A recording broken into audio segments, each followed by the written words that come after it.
This video will walk you through the single factor ANOVA analysis using SPSS. We're going to do this with two data sets. The first data set is injury 9. So I have that brought up for you now. Single factor ANOVA is done when we already have data and we want to know if there's a difference in the samples or effects based on some sort of treatment. So in our first example, this injury 9 data, we're looking at the number of injuries for different types of models of car or different types of classes of car. So we have 9 different classes of car ranging from small 2-door, small 4-door, all the way up to, like minivans and trucks, things like that. There are 9 different groupings of them, and you can see them listed in class. And then we have 20, there's a different number of observations within each class. So there's 20 observations within class 1. There's, fewer observations within class 2.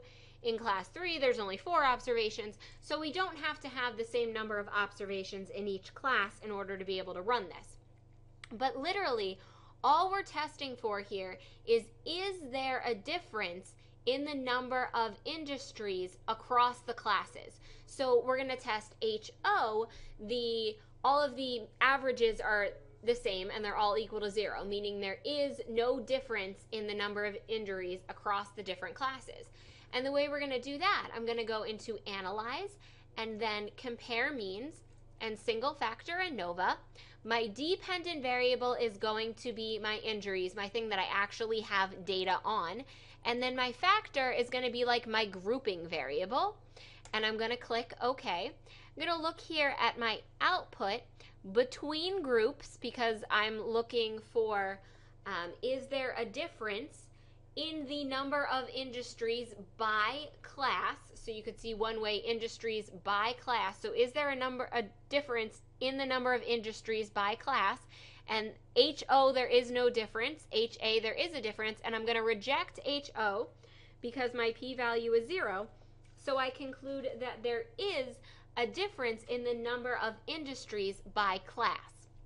Now, my second example is going to be using computer sales data. And this is Comp Sales 9. And I'm going to go a little bit further in my analysis here, though I could have done that in the injury data as well. Here I have information about 3 different sales approaches, 1, 2, and 3, and 15 different salespeople were randomly assigned to use these different sale methods. 5 were assigned each approach. So here we have 5 who used approach 1, 5 who used approach 2, and 5 who used approach 3. It doesn't have to be this same number of observations within approaches. That's fine. Okay, so I'm going to go ahead and I'm going to run my same initial test, one-way and ANOVA. My sales is my dependent variable. My factor is my approaches or my grouping variable. And that's going to be used to test HO, sales are equal across all 3 approaches, or HA, they are not equal. But I want to be able to go a little bit further here. I want to be able to see which approach is better. Is approach 1 better than approach 2? Is there really a difference between approach 1 and 2? Is approach 3 better than approach 1? All that kind of stuff. So I'm going to go in here into post hoc testing, and I'm going to select Bonferroni and then Turkey's SB. And notice I have a default significance level of 0.05. That's to allow me to have my 95% confidence interval. And I will click OK and click OK here.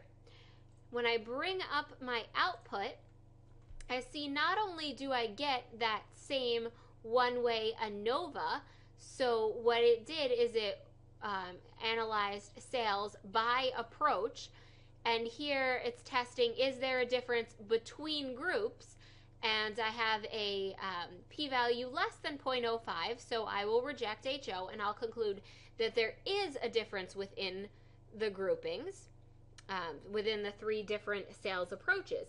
But then I can go a little bit further than that by examining these different tests And you know, I think I may have selected the wrong. Let's go back in here into analyze, compare means, one way Anova test, in post hoc. I might have been supposed to select regular Bonferroni. Let's continue that and click OK and see. Yes. Okay, I was supposed to select the regular turkey, not the turkey -SD. Okay. So I get the same output, you know, as far as my regular Anova. The only difference between the tests, you know, the first two, the Bonferroni came out properly, but this turkey one where I selected turkey-SB, that didn't come up right. I wanted to select the regular turkey. And you'd know because you'll get it in this larger format here. So what are we looking at when we're running these tests?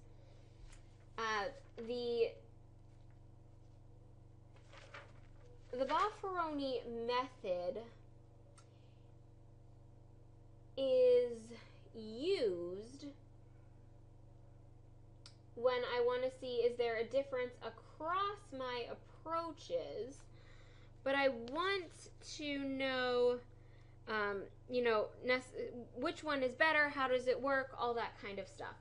So there is no difference if 0 appears within the range. There is a difference if 0 does not appear within the range.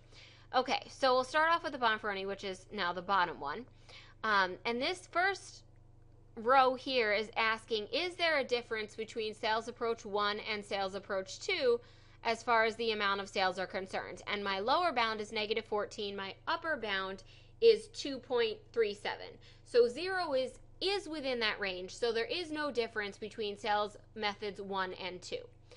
Now, this is doing, if I look at that next column, it's comparing sales approach 1 with sales approach 3. And I have -20.7 and then -4.02. These numbers are in thousands. So this is sales approach 1, or sales following approach 1, minus sales following approach 3. 0 is not within this range, but these numbers are negative because sales approach 3 is better than sales approach 1. So if we go down here and look, this is going to show me that same information, but now it's 3 minus 1, and you can see therefore that these numbers are going to be positive. So what this is telling me is that following sales approach 3 versus sales approach 1, you will sell between, and my numbers are in thousands, so between 4,000 and 4,000.02 and 20,000.78 more using sales approach 1 than using sales approach 2.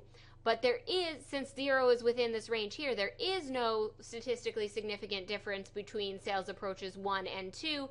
And then when I go down here and I look comparing 2 and 3, either 2 minus 3 in this column or 3 minus 2 in this column, 0 is also within that range. So I would say that there is no difference between sales approach 2 and sales approach 3. And this information can be confirmed using the turkeys methodology. Again, you're looking for that same information. There is no difference between 1 and 2 because 0 is within that range.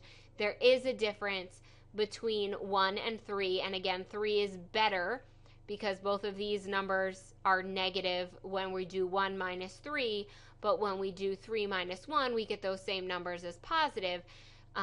So the numbers are slightly different than what we saw using the Bonferroni method, and that's just a function of the way that the math is done to calculate that. But that's going to be saying that using approach 3, you will sell approximately 4.36 thousand more, or between 4.36 thousand and 20.44 thousand more than you would using approach 1.